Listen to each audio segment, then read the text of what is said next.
Welcome to Journals of Self-Discovery.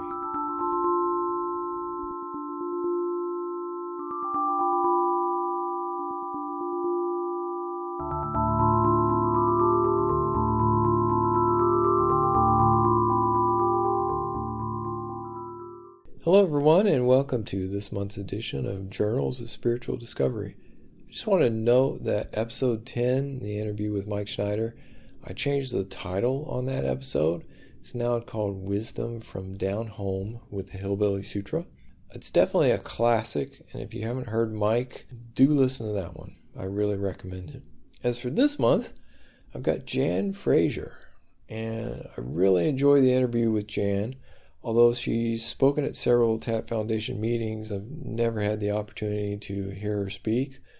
And it was great just to hear about her background, to hear some of the common experiences that we've had, although we express them in different language, and just to get some of her insights into common hang-ups that seekers have on the path. Do make sure that you check out the show notes. If you're not familiar with those, go to spiritualteachers.org/podcast, and you'll see that for every episode, there's actually a page devoted to it, and it'll have some notes from the show, as well as links to things, for example, like Jan's books, and she mentions the book by Sam Harris in the interview. I have a link to that as well. So that's all I have for this month. I hope you enjoy the episode, and I will speak with you again next month. Well, first thing, Jan, I just wanted to thank you for taking the time out of your schedule to do this with me. I really appreciate it. Great. I generally like to start with just a little bit of a person's background, just in case listeners aren't familiar with your story. I know some people that don't want to talk about the story. They feel like it doesn't matter at all. And we can certainly abbreviate it if you want to. But one of the things I'm always curious about with people is for example, in my life, I really didn't get interested in the spiritual questions until my early 20s, and I just lived a pretty normal, if you will, teenage years and before that. And so I'm always curious if there's a point of time that you can identify that you first had a spiritual inkling or spiritual questions come up for you. Yeah, it's something that looks different to me over time as time has gone on, and I look back and reconsider that very kind of question. I was raised Catholic, and it meant a lot to me when I was a kid. And so I would say I was aware as a child of feeling a sensitivity to something bigger, or an awareness that there was something, actually it felt physically large, or you could say spatially large, beyond any kind of immediacy. And of course I couldn't have given words to that when I was a child. But there was something about the Catholic practice, the Latin, which it was then, the sacraments, the incense, the majesty of it, and the symbolism that was everywhere, that did seem to register in the kid that I was. Later, when I began to more consciously become interested in what we call the spiritual life. And at that point, I guess I was, in my mid to late 30s. I had stopped being a practicing Catholic long before, like maybe when I was in my late teens. I'd always had the sense that there was a God, let's say, but I didn't have any kind of practice or path or pursuit until I was approaching 40, I guess, maybe in my 30s. And there, I think what precipitated what I could say was a kind of a beginning was I'd had a medical situation that caused me to feel an enormous amount of fear on repeating occasions. and I could feel what a toll it was taking on me. Around that same time, I came upon a spiritual teacher, a guru, through a friend, and it would have been the last thing I ever would have imagined being drawn to, the very last.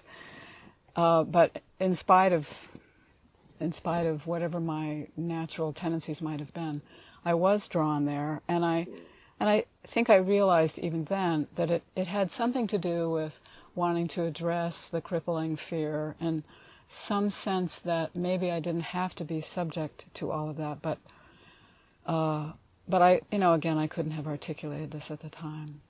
And so I ended up practicing that spiritual tradition, that practice, for some years. And I guess you could say at that point it sure looked like I was on a path. But that said, I never said in so many words to myself, awakening would be the desired outcome of this, or even a longed-for outcome, frankly because I didn't think it was possible. And I think that's partly because I so revered and even, you might say, worshipped my teacher and what I imagined to be her so-called state, that I thought what she was experiencing was unique and particular to her and people like her, but that it didn't happen to ordinary people. Mm-hmm. And so when things dramatically changed on my interior, I was taken quite by surprise, and in fact, I didn't even understand what had happened for the better part of a year. I didn't relate it to what I had sensed in my teacher. It's kind of strange to me now, but because this is so much in the culture now, at least in a certain part of the Western culture, but I hadn't read books except for my teacher's books. So I was a real innocent in a way, and I actually enormously appreciate that now, because I discovered what it felt like to be free of the mind and free of fear and all the rest of it, really from the inside, very much experientially. And I didn't have any language for it. I didn't have any framework.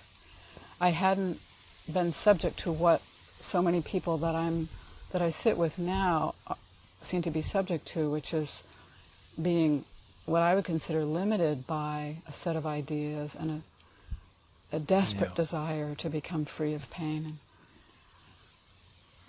So I feel fortunate that it wasn't like that for me. Mm-hmm. Did you, in regards to your teacher at that time, the feeling that awakening wasn't something that you could accomplish, that it was for these rare individuals, was that something that was in the teachings or just in your mind? It was in my mind. Yeah. In fact, my teacher said many, many times, this that you sense in me is everyone's nature.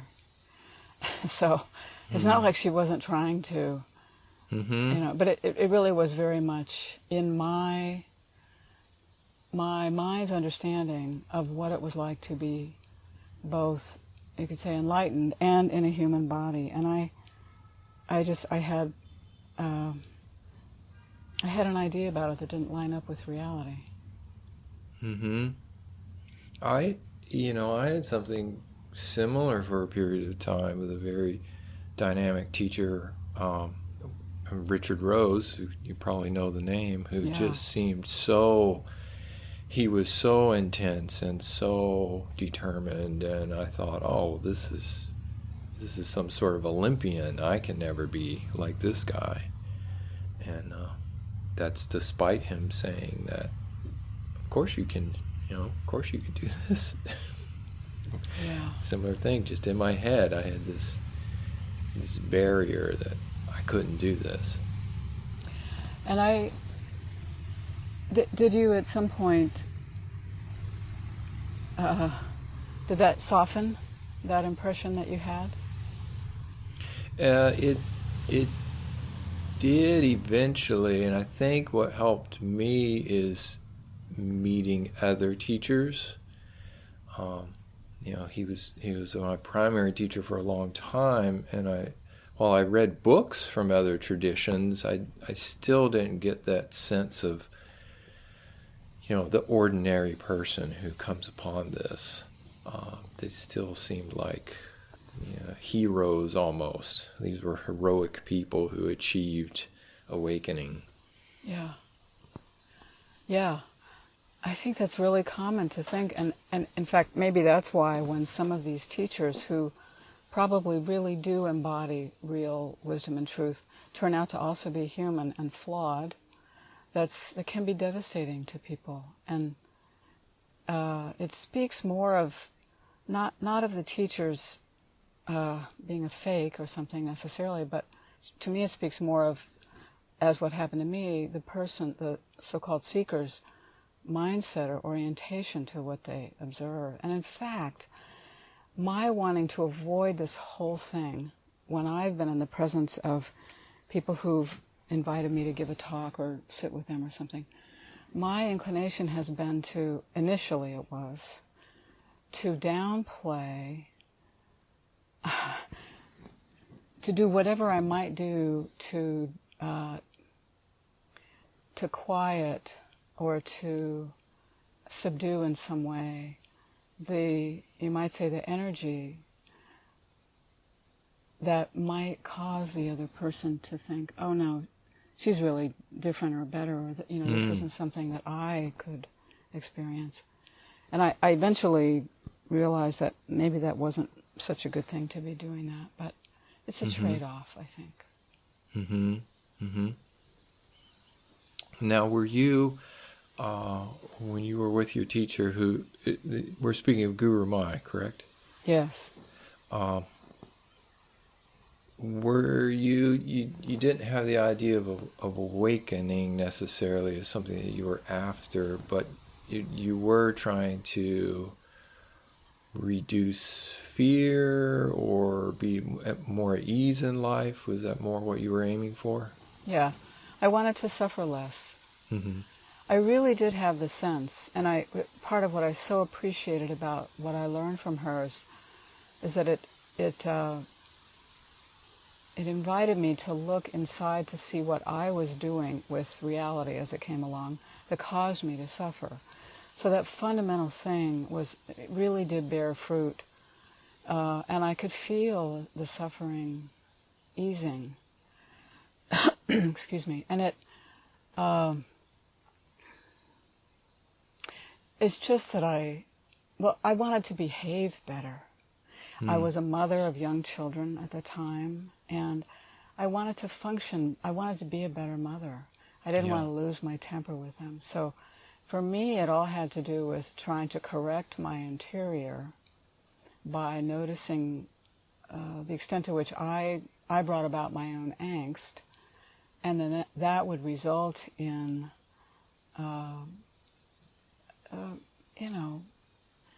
being more fully present and patient with my children, but also not reacting so painfully when one of these scary experiences happened, or something to do with death or the threat of death. Mm-hmm. So I'm guessing that you made progress with that over time, or else you wouldn't have kept going with those teachings. Is it? Yeah. I guess I'm approaching what was the difference between what you stumbled upon or happened to you in terms of fear falling away and what you had done up to that point. Yeah. The more I look at that and ask myself that question, the greater the mystery becomes, the more I see that I really can't know. But my sense is that somewhere in me, and I think this happens with most of us, very deep change was occurring that was really unconscious. So you might have said my outer focus was on suffering less, but I think deeply what was going on was that the sense of actual choice, and I mean the very deep choice, like to identify with the person I appeared to be, or that I could be deliberately, however unconsciously, choosing to believe in the truth of certain unexamined beliefs I had, including what was possible and what was not for me, for anybody. So what I think happened was, while I was focusing on trying to suffer less and trying to be a better mother and that sort of behavioral thing, I think the very deep structure of assumptions that I had carried, including perhaps the one that my teacher was, on the approaching unique, not unique, but, had something I didn't have. I think those things were being shaken up, but I was not aware they were being shaken up. And so I used to believe, and I expressed this in the first book I wrote, that it was when I said, or you could say because I said to myself, to whatever, couldn't I go through this medical procedure tomorrow without being afraid? And then I felt it just go right then. I used to think there was a causal relationship there. I now suspect, but again I can't know, that the reason I articulated that question or that prayer the way I did when I did was that something unconscious in me had deeply registered that there was a choice. There always had been a choice. I couldn't have lived it until right then maybe, but there's something about saying that wish, that earnest, heartfelt wish, that was just saying, in order to hear myself say it, the thing that I had deeply come to realize. And I think that happens a lot with people. By the time we have framed the right question for ourselves, as it were, or the right mental understanding, it might look like we're opening a door to some new knowledge, but what I think is we already know the answer, or I think the mind is sluggish in its articulation of the framing of a problem or a realization. And you mean at some gut level or intuitive level, we have a sense of what that answer is? I think the answer is already there, and so then we frame the question to ourselves as a way of giving word or concept to it.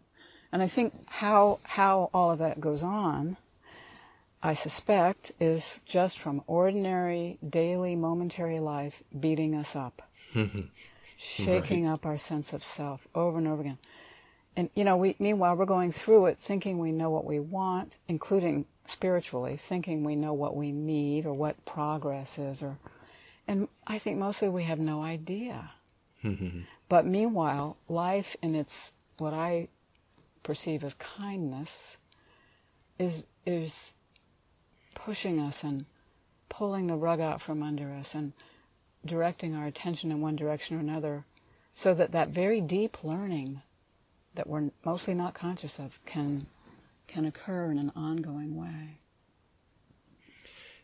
And I think that's probably what happened to me. Sometimes I look back now on my youth, or on things that happened long before I met Guru Mai, or thought of myself as, trying to look at my inner work and all that. I sometimes look back on things that happened when I was younger, and I see a significance to them that I never saw before, and I realize, something was going on there. Maybe. Do you think that it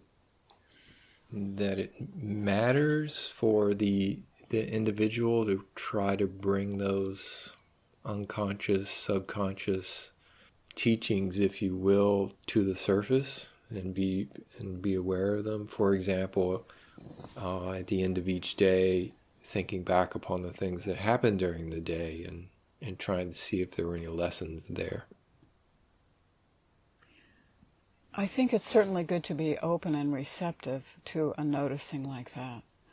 But I really mean that. To notice when it feels like change is happening, but maybe you can't account for it, or to allow yourself to linger in the feeling of that, but to specifically go looking for a thing you could frame conceptually or in words. I think chances are good that's not going to yield much, but I do think the things come to us all on their own and register consciously when we're ready to process them on that level. I think sometimes, and I watch this with so many people, that they think they know what they need to be doing spiritually speaking, but meanwhile, off to the side, I can observe, because they're sharing bits of their lives with me, I can observe things happening that I realize they don't even see the significance of. So sometimes, there's a way in which I sometimes think I can be useful to somebody and say, have you noticed that you laugh more than you used to? Mm-hmm. Or, something. So I think we don't always pay attention to indication, like maybe you're sleeping better. So I think it is very good to be attuned to oneself, as often as it occurs to you to say, oh, what is it feeling like to be me nowadays, But not in a critical way, or not in a way that's looking for a harvest to reap. It's more like it's already happening, whatever it is, and to notice and appreciate and allow yourself to linger in the feel of something that might be different from what it was before. Mm-hmm. Without taking the next step and saying, oh good, I'm making progress. I wonder if this means I'm about to wake up. Right. Right. Yeah. Yeah, and you'll probably notice in my questions there's going to be a bias towards always trying to turn things into, oh, well, what could I do to amplify that? What could I do to practice that? What could I do? Always trying to accelerate. If there is some sort of natural process going on there, trying to figure out how can it be accelerated. Yeah. And for me, the really useful thing to do if a person notices that tendency is to just pause and say, what is it in me where is that tendency coming from? Mm-hmm. Yeah, that's a great question. And that can bear fruit. That is a very fruitful place to put the attention. But where the attention usually goes is trying to come up with an answer to the question, as if the question were legitimate. Mm-hmm. It seems to me that the primary environment in which so-called real progress is actually made is in not knowing. It's in not assuming we can understand or take hold of, or it's in a receptivity. There's a recognition that something bigger is going on than whatever I think I understand of it, and that the very opposite of effort and vigilance and all that is, it seems to me, the fertile ground. Yeah, that reminds me of Richard Rose used to say, backing away from untruth was a way, and to me that's kind of similar to what you're saying. It's not postulating. It's seeing that that's my mind. That's dreaming. That's make believe, but not knowing necessarily what isn't. Just sort of turning away from what's less true and backing into something unimaginable. Yeah. And a lot of it, our reluctance to do that very thing that you described so well is we're afraid of the unknown. We want security, we want safety, we want to think, we want to be with the known or the familiar, and it's just not the way it goes. So even to see, it's a natural human tendency to go the other way. It's our pattern. It's what our minds are built for. So it's very natural for a human being to go about it in an effort-laden way. And so just to, if that's going on and I recognize it, oh, that's what that is, that's coming from my mind. Just to see it for what it is does itself bring about a softening, which is really different from trying not to do it. Mm-hmm. Because we do it, and it's already happening by the time we notice it. So it's a way of aligning awareness with the present, because the present right now at such a moment is, I am in this energy of seeking and trying and grasping.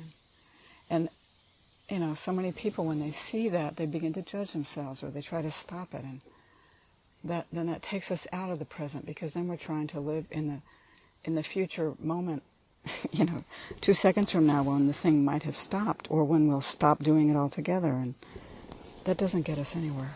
Mm-hmm. And you mentioned, I listened to a couple of recorded talks of yours, and one thing that you mentioned is that intensity of attention leads to suspension of time.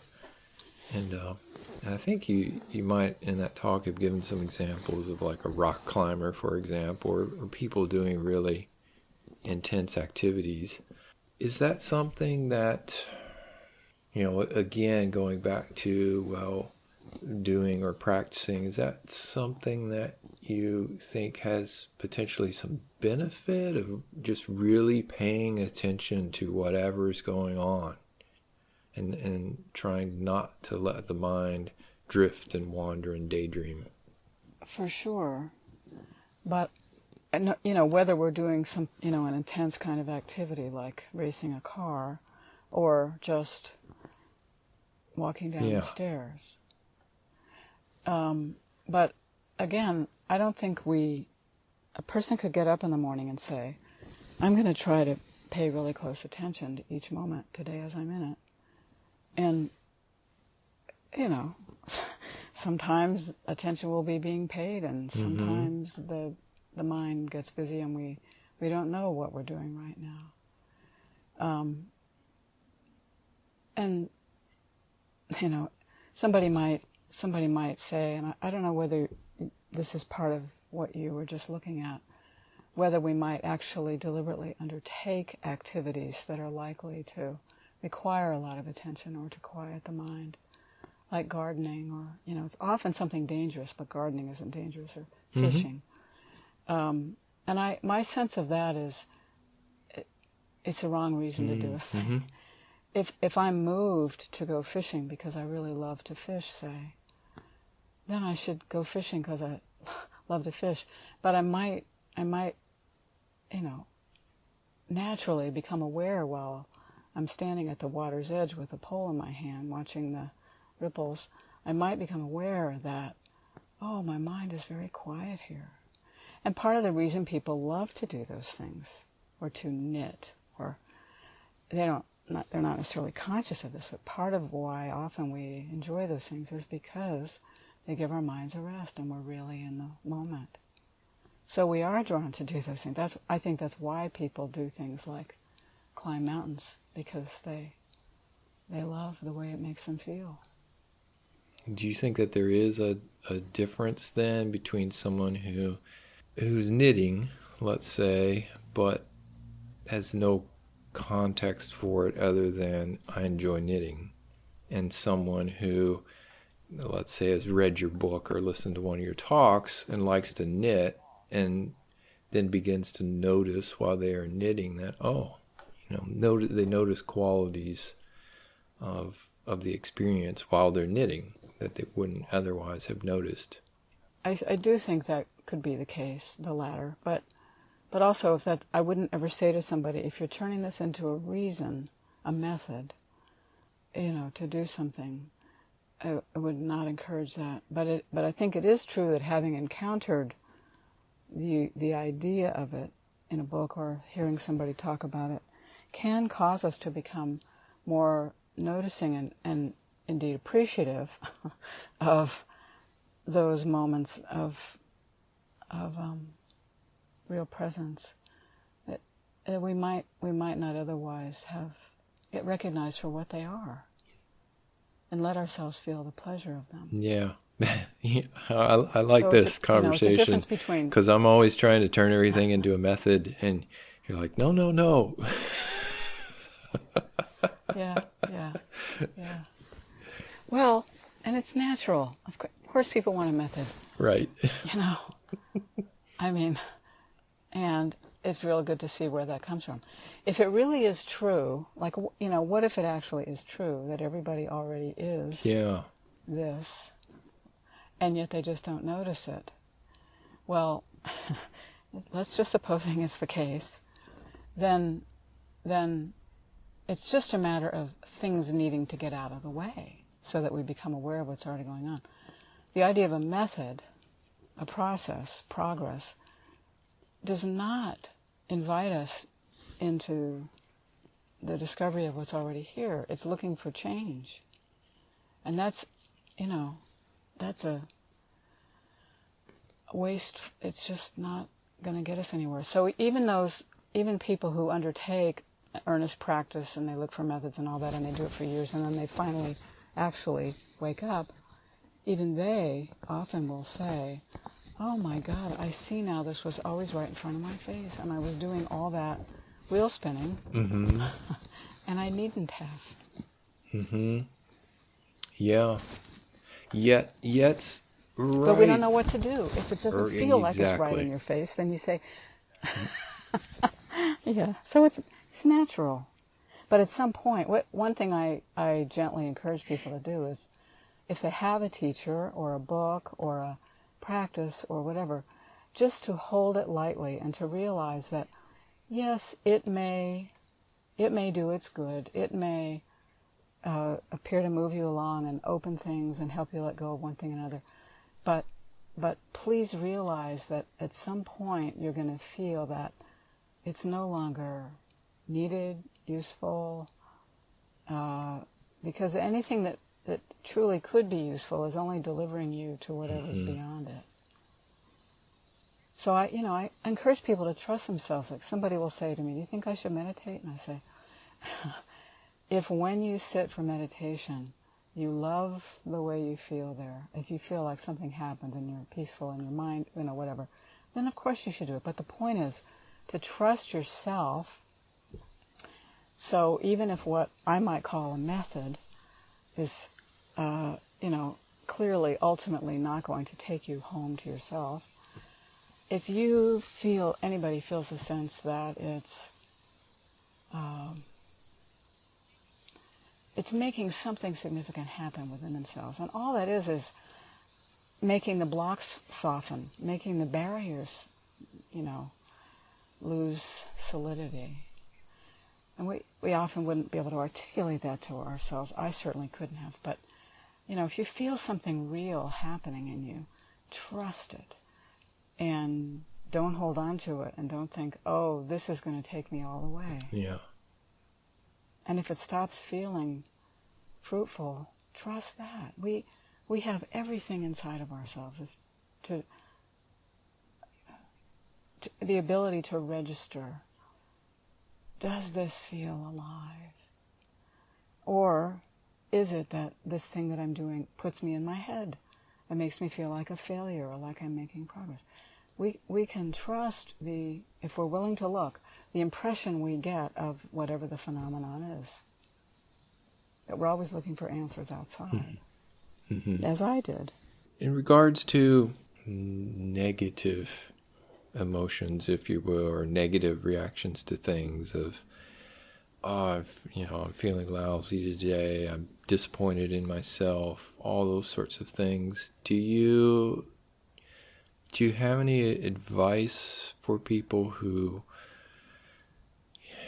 berate themselves about their failures and so forth, or just how to handle the negative things in general? Do you ignore them? Do you look at them? Do you just let them happen? What are your thoughts on that?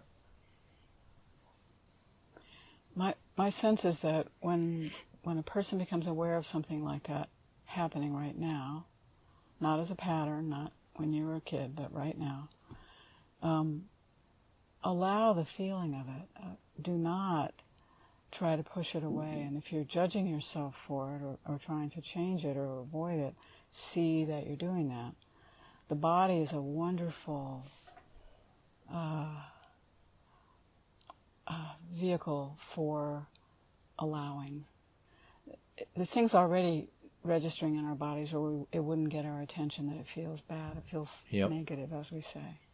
So the body's already saying, this is actually happening. And so my sense is that if a person can just really relax into the physical sensation of it, not fight it, notice any tendency to drop it into a category of positive or negative, or any tendency to try to change it, then what happens, the delicious thing that can happen, if I really just allow myself to feel whatever's happening right now, sometimes that very gesture of unresisting, manipulating in any way, opens us to the larger space that's, as it were, holding the whole thing.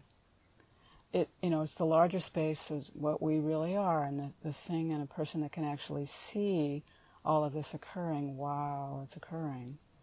And sometimes in that very deep seeing, it will become apparent that this emotion at bottom was generated by a belief I have or an idea in my head. So it can be, this deep surrender can be very illuminating in that way, but it's important not to allow the negative or whatever emotion so that we can have an insight, or so that we can stop experiencing that thing. At some point, a person stops feeling what we call negative emotions. But until the stopping has happened, it's because there's something there for us to see. And the trick is to just allow the feeling without looking around in the weeds to see what is it this is trying to show me. Because it's the mind that's doing that. The mind is asking that question, you mean? What is this trying to show me? Yeah. But if there is something to be revealed, awareness itself, which is not, I make a distinction between awareness and the mind, awareness itself will see that. It's like, oh. It's like a woman that I've been sharing with in this way for a long time said to me once that she'd had trouble sleeping. She had real chronic insomnia.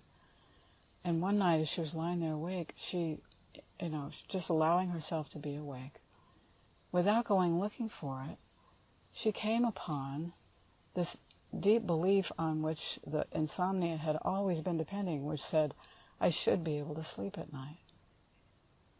And when she saw that, the next thing she knew, it was morning. She had fallen asleep. But that came all on its own.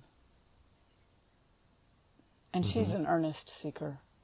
She had, there's no stone she would have left unturned if she consciously could have gotten there.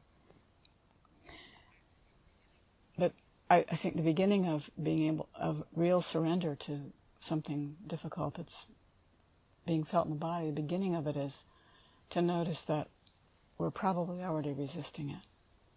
Or notice the unpleasantness of the sensation, or notice how the feeling is so tied up in thought somehow. And as soon as we become self-aware, then softening begins to happen. As long as we're not trying to change or stop anything.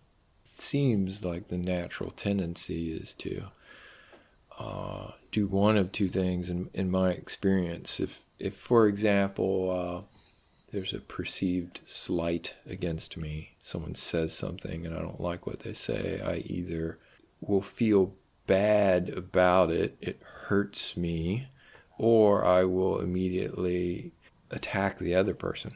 One of those two things. And both of them are... both of those reactions are different, I think, than what you're describing, of just actually sitting and feeling that hurt, as opposed to thinking about the hurt or defending the hurt. And sometimes the deep seeing and deep allowing occurs only afterward. And here the mind is a blessing, because the mind helps us, in effect, replay an episode of outer reactivity, which began with the inner reactivity that said, I don't like that, or but often the emotion is lingering still when we do that retrospect with the mind, and so it becomes possible if you look to see.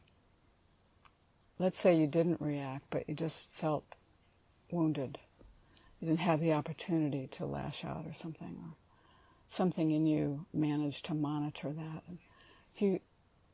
I have been someone historically who was very subject to having her feelings hurt, and didn't like being not thought well of and all that. And so if I looked deep, deep inside, let myself feel the bite that I had experienced or was experiencing right then. If I looked to see, what is it? Where, is there something else besides the pain itself? It would have been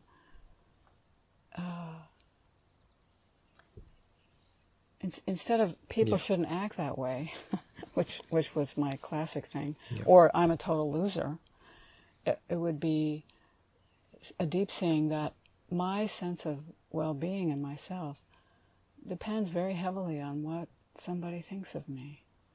That's where I get my sense of worth. And so then the attention goes from the other person who was an idiot or cruel or whatever I've been telling myself into my own sense of what makes a life, what makes my life, what makes me legitimate, okay, all that. And that's painful. Those very, the whole reason we have those mental structures is to protect ourselves from a very deep pain. And we don't want to go there. But to go there is a profound softening and inviting of illumination. Richard Rose used to advocate that it would be helpful if you looked back upon some past experiences. In fact, I think he called that one of the first stages of meditation, or types of meditation, was to go back and look at some very confrontational experiences that you had or emotional experiences, and sort of replay those and see what was at the heart of them. I think when we do that and we begin to see how it really was about me, it wasn't about the other person. Yeah, and definitely. The ego doesn't like that at all. There's a huge but comes up on that one. But the more we begin to see that when somebody else has lashed out, we're seeing not only into ourselves and our own reaction and the wound that underlies our reaction, but we're seeing into the other person. And so we're realizing, and again, this is not mental, it's a deep, heartfelt, body-felt thing, that everybody's wounded. And when somebody lashes out or is defensive or whatever they're doing, what's behind that in them is terrible pain. And that's how I experience people. I don't even notice that they're lashing out. I feel, oh my God, this person is hurting. But it's like, we recognize it in ourselves, and it causes the apparent distance between myself and other to soften. We really are all the same. We're not in a battle, or we don't have to be.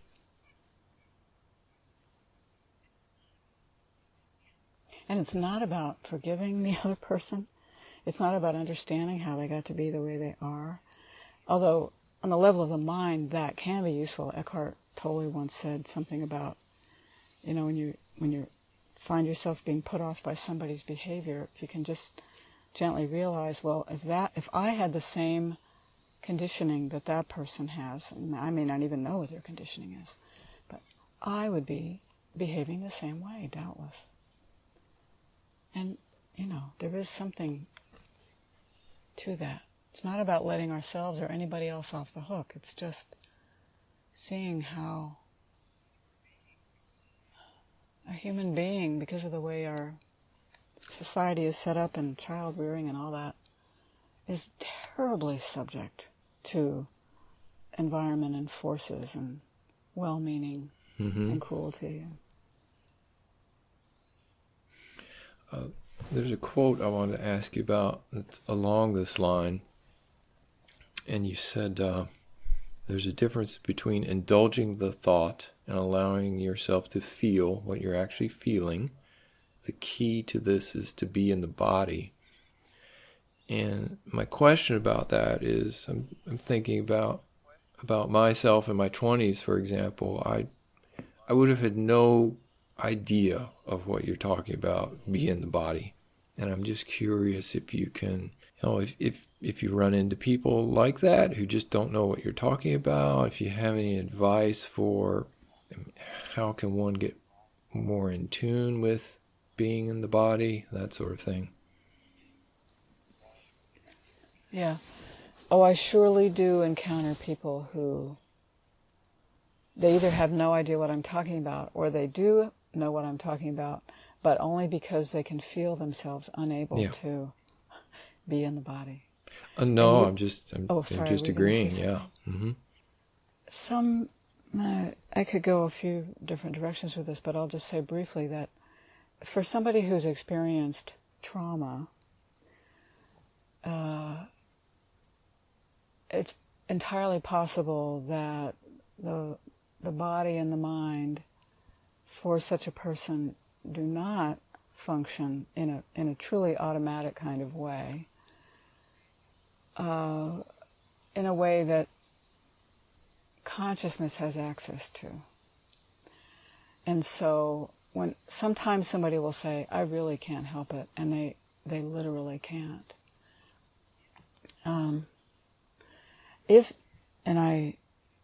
I'm not going to carry on about trauma, but I'm just going to say that I've learned enough about it. I'm certainly not an expert, but I've learned enough about it to get that for such a person, there is probably a necessary kind of healing or treatment or exploration on the psychological level that can happen, that can undo that pattern or soften it.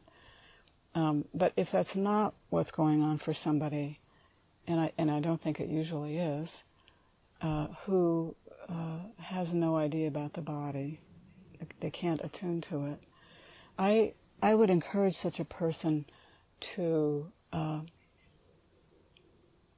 be patient, first of all, to allow themselves to grow still when, in a moment when they're having a very painful emotion, and to just stop.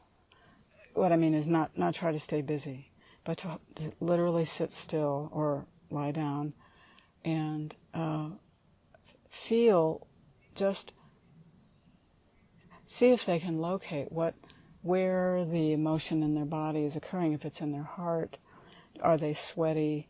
Do they have any physical expressions of it? Sometimes I might say, can you see with the emotion, can you see that there's mental activity that accompanies it? So sometimes I'll encourage them to go into their heads to explore as a way to help them get to the very deep pain that underlies the unpleasant emotion that has probably nothing to do with the emotion. So if they're able, even to say, am I telling myself a story? Like sometimes I'll encourage people, write down what you're telling yourself, the loop that's going on endlessly in your mind. And sometimes when they do that, or even just look to see what they're thinking, it will, I've already put it in their heads, see if there's something you believe in there that you might notice. So this is a very mental thing. Is there something here that says people shouldn't be this way, or I can't. There's a thing that I just can't do in my life that other people can. And then when they look to see, if they do come up, and this is a very slow process. It's something I would be supporting them through if I'm there, to see, is this thought perhaps protecting you from a very deep pain of loss or wound that you just don't want to feel? And then sometimes then the crying starts, or that will help them become aware of their bodies. I ask these people sometimes, do you ever cry? If they're not used to being physical, if they're not athletes or doing a physical labor of some kind, I will encourage them to do something, dance, take on a physical hobby or discipline or something that will help them become attuned to their physicality on that level. That's not specifically to do with an emotion. They may notice, when I'm jogging, I feel really good, or I'm pushing myself, it feels bad, or, so sometimes encouraging a person to be more physical will gently, over time, help them be more attuned to the registering of an emotion in the body.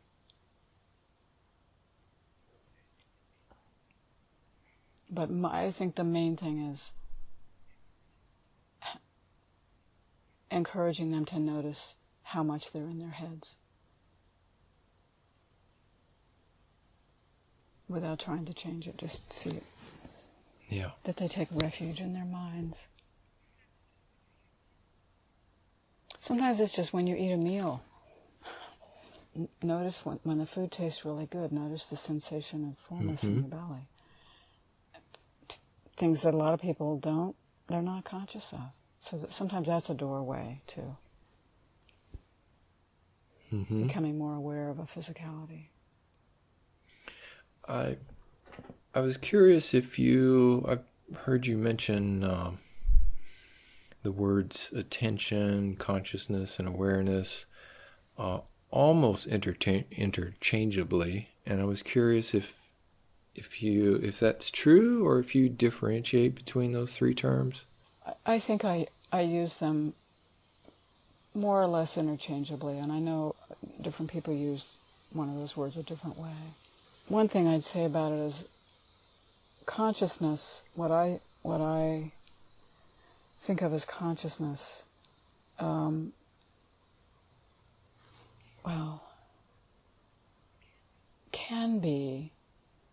it can be aware of just itself. I'm using aware there.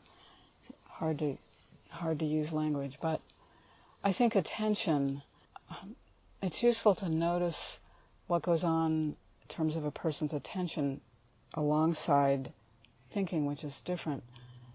But the way that we tend to learn about that and notice it is by seeing that we're attending something. Our attention is on something in the outer world, or sometimes on the interior, but the more obvious way is having to do with the immediate environment, something sensory or in motion. So we can notice attention to something out there. So it feels like attention has an object. As I experience and sometimes use the word consciousness, it could be used interchangeably, but it can also feel itself. It's like a container sensing itself. There doesn't have to be something in it, or that it's something that it's on. For one thing, in that way that I'm using consciousness, there's a diffuse quality that's, let's say, softly attuned to anything in the field of consciousness. It's not focused the way attention often is. So sometimes if I'm in a deep conversation with someone and I'm directing my attention to the look on their face, the words they're saying, the words I'm saying, I will lose all track of the hunger in my belly or the pain in my foot. Consciousness, what I think of as consciousness, is softer, and it's not directed in a certain direction necessarily. It's more soft kind of attunement or alertness. But I'm making a distinction here, only that I think can be useful to somebody when they're trying to notice what does attention feel like. It's easier when it's on something. Does the idea of you mentioned being aware of consciousness? I think that's how you phrased it.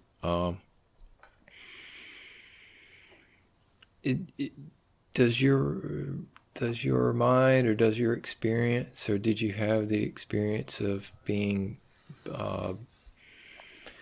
what am I searching for here? There's a paradox there of how can consciousness be aware of itself? How can a thing know of itself? I bring this up because in meditation for years I was hung up on, there's this awareness, but now I'm aware of this awareness. And it seemed like there were two awarenesses inside of me, and they were always flipping back and forth from one to the other, and I could never feel like I am that awareness, because it was always this shifting thing. Does that ring any bells with you? Can you say a little bit more about what the first one, what you described as the initial consciousness there? Yeah, okay. What would it be conscious let's say of? in a typical meditation practice, like a Vipassana practice where you're being aware of your breathing, let's say, or you're noting things, a thought comes up and you literally note it, of, anger, happiness, these different things come up, and you note them and move on. At some point that quiets down, and there's just like a space in which things appear, and I would call that awareness. But then there'll be a moment of resting in that awareness, and then suddenly there's the sense of being aware of resting in that awareness. And that always befuddled me, is how could I, if what we are is awareness, for example, and it's a concept, but in experiencing that, it always seemed like there would inevitably be some other awareness of that, some other observer of this process. My sense of what goes on is that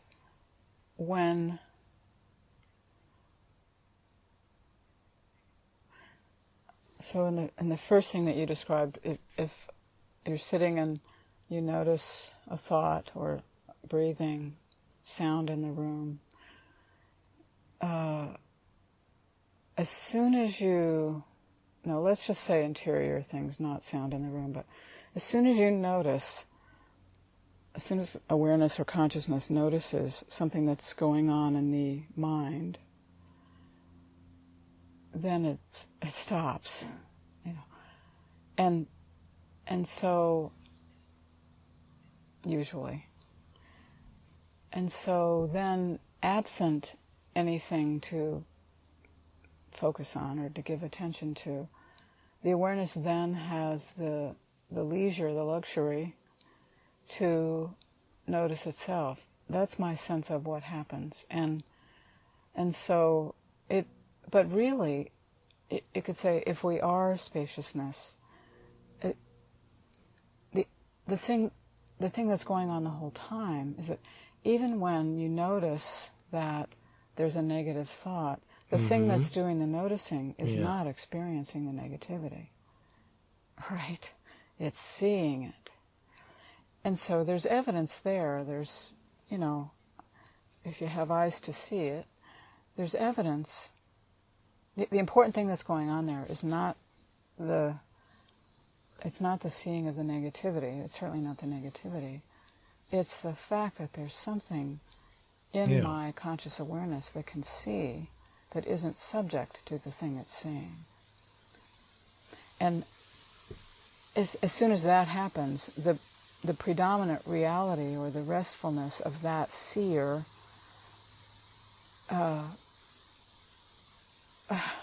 you could say just wants to be with itself. But as soon as, if a person, if the mind turns on at all, then, that we retreat from that. But the premise of all of it is what is it in me that's doing this? And I think what happens when consciousness is just sensing itself is that the sense of any self has disappeared, fleetingly, usually. And in fact, I think people sometimes have moments like that they don't retain, Right. they don't remember later happen because their minds were so not in the picture then. But I also think it's possible, and I've seen this happen, to be, for the awareness to be aware of itself without that being a trigger for the mind to get busy. Mm-hmm. And that can be retained later. The mind can remember it. I don't know how that happens, but I've seen it many times. So it's like something we were talking about a while ago. To me, the useful thing to do when, say, sitting in meditation or whatever, when awareness notices negativity, the useful thing to do there, to be aware of, is ask the question, what is it that's aware of the negativity? Not where does the negativity come from or what can I do about it, but what actual function in me is able to see? Where is it located? Some people have a sense of it actually being outside or bigger than or something. Have you read Sam Harris's book where he talks about consciousness? Is it Doing Nothing? Is that it? Or something along that line? Oh, no. Yeah, you're talking about the guy who likes to debate. Yeah, that's what he's known Sam for. Harris, PhD. This one is called Waking Up, Spirituality Without Religion, or something like that. He really looks in a rigorously scientific way, to the extent that's possible. He really looks at the nature of consciousness and asks that very question that you asked: how is it that consciousness can recognize itself? And his exploration of that, and he's also a meditator, which nobody ever would have known until he came out in this book, given his reputation for being an atheist and all the rest of it. He basically says so far at this point in the scientific exploration of how the mind functions, we cannot answer that question, how consciousness can recognize itself. But he makes very compelling, ordinary, day-to-day, you could say non-spiritual observations about how a person can notice in him or herself what's actually already going on there that's part of our own innate equipment. And I found that book. I don't read anymore. I'm not interested in reading, but that one hooked me. Yeah, I'll make sure to link to that in the notes from the show so people can look that book up. And I'm not making anything on Sam Harris's book sales. I've mentioned this book enough times at retreats and stuff that I sometimes think people may think, is she like friends with him or trying to help him? He doesn't need any help from anybody selling books. But anyway, if that sort of thing speaks to a person, it's, I think, very compelling. So I don't know. It's a marvel to me. I feel very fortunate to be a human being that it can experience consciousness sensing itself. It's delicious. Do you find that people wind up wanting to chase a state of where they feel like they are more aware more of the time, and that itself becomes another goal? I'm trying to see what are some of the blocks, if you will, or side routes that people in your experience go down. It certainly is something that sometimes people can do, but what I notice happening is, even if that happens for a while, if they become sort of addicted to that feeling of it, let's say, because it rescues them from the pain of life or something. Exactly. Even if that, you could say, is a motivator for a while, what happens, and this is so lovely and humbling to witness. The more a person actually experiences being in the present, and actually experiences that the present, however unpleasant it may be, it really is all that's real, the more they tend to fall out of love with accumulating experience, or making a certain kind of experience more predominant, or achieving something, or waking up. And I think it's because time, and anything that could happen in time, has ceased to feel tangible to them. So, ironically,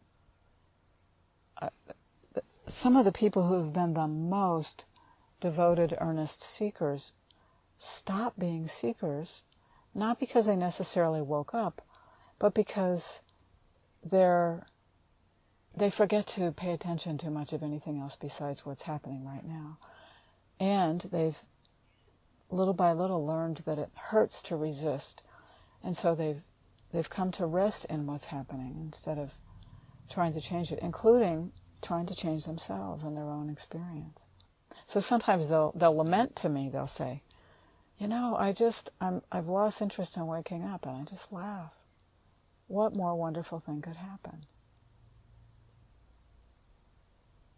Mm-hmm. So even if somebody's trying really hard to have that experience more often,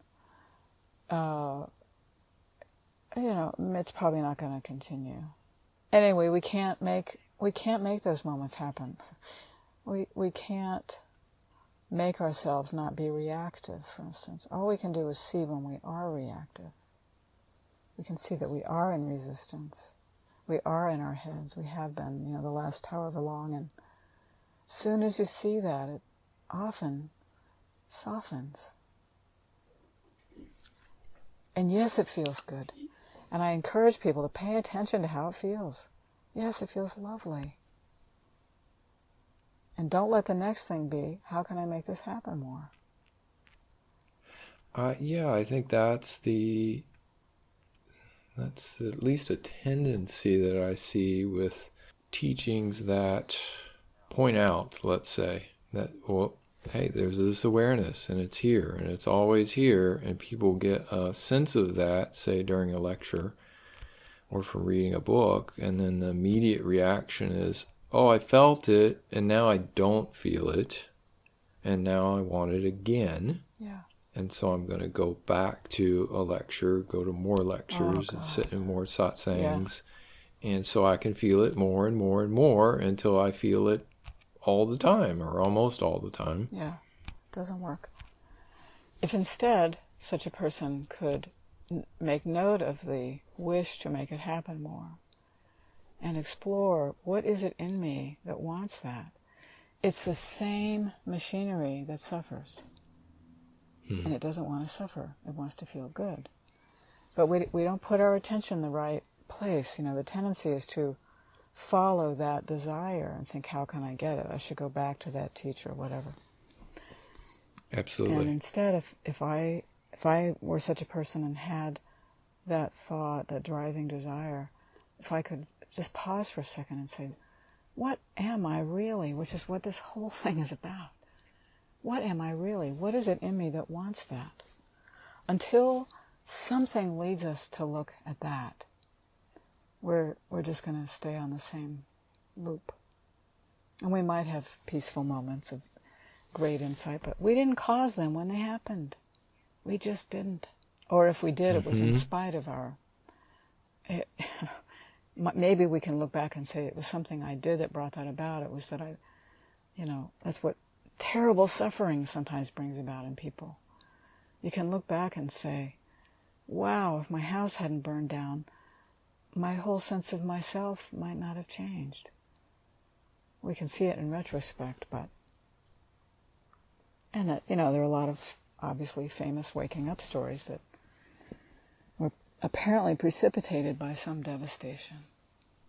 Along that line, perhaps, there are a number of teachers who talk about the importance of earnestness and devoting attention, applying energy, and determination, and these sorts of very perhaps masculine qualities of really going after something. Do you see a place for that? Do you feel like that those qualities tend to get in the way of what's there? Oh, I think it depends on how that thing expresses itself in a person's experience and sense of themselves. If it feels like being a taskmaster, that's one thing. Mm-hmm. It's not something we can cause in ourselves to be devoted or to be earnest. It's something we either naturally, we can't help but move towards something. Right. But to encourage somebody to cultivate that kind of quality or trait, if it isn't naturally there, it probably isn't going to get them anywhere. But it can be fruitful to see if there's resistance and avoidance. It looks to me like in order for us to, you could say, benefit from life experience as it bangs into us all the time, our willingness, and Richard Rose talked about this, our willingness to, as it were, sacrifice or suffer anything without condition, if there is such a willingness, the chances are greater that our life experience will bear fruit. If there isn't a willingness, if we have conditions, and I remember very clearly having some of my own conditions, then that will surely interfere with the ability of life to teach us. So to me, the useful thing is to look and see, do I have a devotion? Do I have an energy, a willingness to sacrifice everything? Or do I have a list of things that I'm not willing to sacrifice? To observe that these things are functioning can bear fruit, but to say, I'm going to get rid of the list, that's not how it happens. But as soon as we become aware that there are conditions or tendencies we have that keep us from absolutely surrendering to life, then that can be fruitful. But that's really different from saying, I'm going to be vigilant, I'm going to try really, really hard to not have negative thoughts, or, it's so exhausting. I feel so bad for people that do that and don't get anywhere and they're tired from it and so discouraged. It's just because it doesn't work. It's the mind. So some people are naturally given to what you were describing. Certainly, to use an example from everyday life, if you have a desire to start your own business, for example, and that's been there a long time, there can be a lot of fears that will prevent you from doing that, even though that desire is there. You're not letting it come to the surface. Yeah. It's a wonderful analogy, really, because when I said we can trust ourselves very deeply, it seems to me that a person can be aware, let's say, that the desire to start a business is there, be aware that fear has been stopping me, and then a frustration or a feeling of lack of fulfillment. If somebody's willing to see I'm afraid and to deeply go into the feeling of that longing to start a business and realize that until I respond to that, the business isn't going to happen and I'm just going to be frustrated. And maybe the business won't happen anyway, but so to deeply trust the thing that's seen as a longing is it's a recipe for feeling more alive, whether or not it's a recipe for a successful business. But the thing is either there or it's not, right? You can't make somebody just, you could talk somebody into thinking they ought to really want to start a business, but it's false. Yeah, that's a great point. It seems to me that the deeper we can see into ourselves, into what's fundamentally motivating us, the underlying desire or fear or whatever it is, that's when light begins to come on. But as long as we're operating even behaviorally, in terms of, what do I do for a living, or who do I spend time with, or so if we're operating at any kind of a distance from that deep, deep motivation, nothing really important is going to happen, spiritually or otherwise. We're just going to keep feeling like we're not really living. And do you think that if a person were to come to you and say, I'm feeling stuck, I just don't know what to do next, do you think that people are ever really just don't know what to do, or there's something else going on there? Usually it doesn't take very much for me to see why they're stuck. And it can be different for different people. First of all, I think it's good to see that you're stuck. That's useful.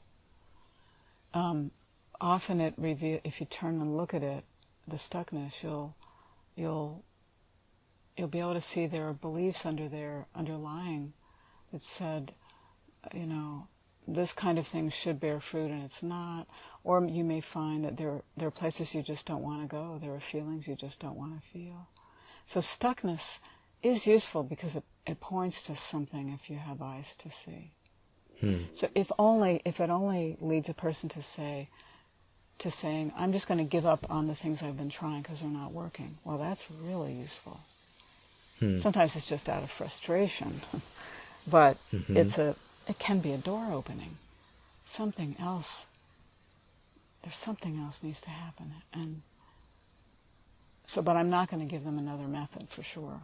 I'm going to help them look within and see what does the stuckness reveal about a place in themselves they haven't wanted to go, most likely, or refuge that they've been taking in a set of beliefs that's just mental garbage. Lots of people start off their conversations with me with, I feel stuck. I've been doing this for a long, long time. Yeah. Yeah. So it's great. It's a great day to recognize one's stuckness. Something is tired of being stuck and willing to take a risk or question something that's not been questioned. A couple of short questions for you. You mentioned Sam Harris's book, Waking Up. Are there any other books that you tend to recommend to people? It's hard for me to... That one came to me because it was more recently in my awareness, but not later on. Something might come to me and I'll email you, but sure, not right now. Okay. Yeah. And how about one of the things I love is film. Are there any films that you feel like capture some of the sense of the spiritual search or spiritual awakening? Wow. I love movies too. It's an interesting thing. What comes to me without an actual title coming to me is that, and I think these would often be foreign made, I must say, not necessarily, but watching a movie that a person feels very still while watching. It's not explicitly about things spiritual, but maybe there's a lot of the natural world in it. It's moving very slowly. Any kind of meaning is very much between the lines. It's not heavily caught up in a human dynamic. I mean, I don't know what movie am I talking about, but let's just say I know I've had that experience sometimes watching movies. Yeah, there's a Japanese film, I believe, it's something like summer, fall, winter, spring, something like that, and it's set in a monastery, I think, and it's very quiet, a lot of scenes of the natural world, but there's a story there as well. Yeah, I think I remember seeing that, and I can't say, I don't remember it well enough to say if it did had that kind of effect for me, but I think that is the kind of thing I'm thinking of. You know, even though I still love to watch movies, when I watch them, my mind, I don't follow plot line. I don't pay a whole lot of attention to the specific things being said in dialogue. So which is a way of saying, I think most movies really do engage us on the mental level. Oh yeah. And I don't want to do that. So, in terms of your relationship with people these days, is that something that's I'm assuming that's something that's radically changed since this experience of fear falling away? Oh yeah, some relationships that I had went away, just kind of naturally. The ones that endured surely changed, but this was many years ago by now. And what I find now is that I really enjoy being around people, observing and feeling them and so on. But I don't feel the need really for relationships per se. Although there are some I do have that I enjoy very much, but only probably actually spending time with such a person only very occasionally. There's something about being with another person in a way where there's actual engagement going on that requires us to be people. Each of us to be a person in some way. And I really love what happens when that's not being asked. And that's how I account for it after the fact, my great preference for solitude. But my children, for instance, I have a wonderful relationship with each of my children, and I'm only glad of the time I spend with each of them. So it's not like I'm incapable of relating in the good old-fashioned way. But surely the relationship with each of them has changed because of what happened to their mother. Now I noticed in the Bat Gap interview that you did that you have a cat. I saw a cat sneaking around in the background. We have 2 cats. Oh. Do you feel like, do you have any sense of the awareness or consciousness of cat and what that is like? I'm sitting here near one of my cats right now. I love the company of animals in general, and my sense of, I remember Eckhart saying he's had a couple of great meditation masters who were cats. Yeah. My sense of animals is that the pleasure that I experience, and I think many of us experience in their presence, comes of the fact that they're just alive. They're absolutely in the immediacy. They process only to the extent that processing is necessary to stay out of danger and rest and get themselves fed. And I think when we're in the presence of that in us that's like that too, recognizes itself, you could say. So I think part of what we appreciate about their company is we get to feel ourselves with them, and I don't think most of us are conscious of that, and I can't even say that I know that's true. But I have, do I have any idea what it's like inside my cat's consciousness? Oh, how I wish I did. But it amuses me to think I do. We have conversations and so on, but I know fundamentally I'm a human being and he's a cat. Yeah. I was just curious. I'm fascinated by them myself, and just sort of sitting quietly next to them is, it's an interesting experience. If we're about out of time, if people want to find out more about you or get in touch with you, how would they go about doing that? Well, I have a website which is janfrazierteachings.com. I think it's .com. And there are places on the website that would lead to books and events, if there are events. right now I'm not planning events, but and if someone wants to get in touch to have a private session, it says there how to do that. And if they're just interested in books, certainly they're on Amazon and whatever the other places might be. Great. And you have, how many books do you have now? It's 4 or 5 books now? Let's see. 2 books came out in hard form, solid form. They're also as ebooks. And then two others are just in ebook form.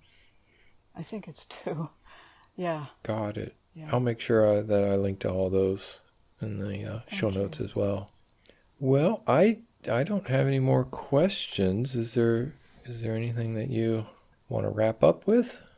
I almost said no, but something quick does come to me, which is to say that if a person senses that there's more to themselves than their minds and their suffering, I really encourage them to trust that deep knowing, and just to sit with that knowing, without necessarily saying, well, now what do I do about it?